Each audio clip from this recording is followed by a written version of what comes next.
While playing sports in his West Hills yard as a kid, Josh Schaefer would call the highlights in his head. We all do that, right? Well, he started in high school at El Camino Real, and now at age 25, Schaefer is the voice of the Ontario Reign. And just last month, he got the chance to fill in for Nick Nixon, calling his first televised Kings game. Jill Painter-Lopez has Schaefer's story. For Fagimo, waits, shoots, scores! Samuel Fagimo for the hat trick in overtime! Having been a local kid, growing up in the Valley and in LA, I assume that this is pretty much a dream job, getting to do play-by-play. Yeah, absolutely. I mean, growing up here, watching the Kings, the Dodgers, the Lakers, all the teams in town, and being a fan of all of the legendary broadcasters that have come through LA, it was a dream come true. Josh first cut his teeth at El Camino Real High School, helping start and run the school's first live stream for sports.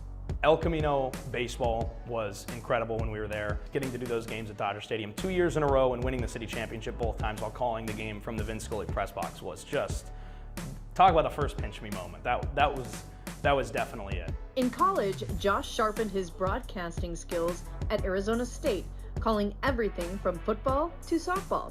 Now, he's doing play-by-play with the Reign and recently got his first taste of the big time. You got an early Christmas present. You got to fill in on your first Bally's TV NHL game. What was that experience like for you?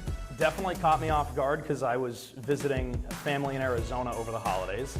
So flew back for it, flew back the day before Christmas to do the game. So that was kind of a whirlwind, but having watched that show for 25 years and knowing how to work with Jim before ever working with Jim was great because I've watched him since I was a kid. Like I knew how it would go, or at least how I thought it would go, and then getting to call a win always helps too because a fun game is a lot easier to call. What was your favorite call from that game?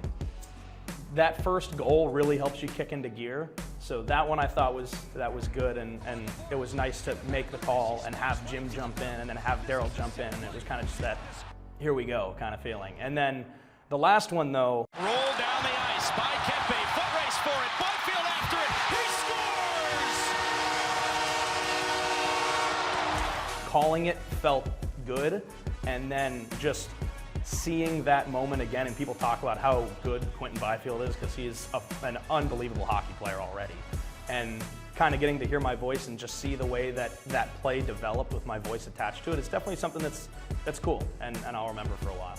It was great that they were playing well. He got to call a bunch of goals, and I thought he sounded seamless with those guys, so it was really cool. You're in the booth with him. Yeah. What do you like best about his calls of the games? He gives that energy that you would want no matter what level that you're broadcasting with. So it's easy for me to try to match that because he's always bringing it when we're on air. You had a unique way of kind of prepping yourself to become a broadcaster when you were a kid playing sports. I understand you used to call games in your head while you were actually playing. From when I was a very young age, my mom would tell me to be quiet while she was making dinner or whatever because I would be sitting there playing Xbox in the living room and calling a football game on the Xbox or playing a hockey game on the Xbox, and she always laughs about it because she used to tell people, like, I used to tell him to be quiet and that he was being annoying, and now I realize that has helped him get better throughout time. Who knows where I'd be if I didn't annoy my mom and dad more often.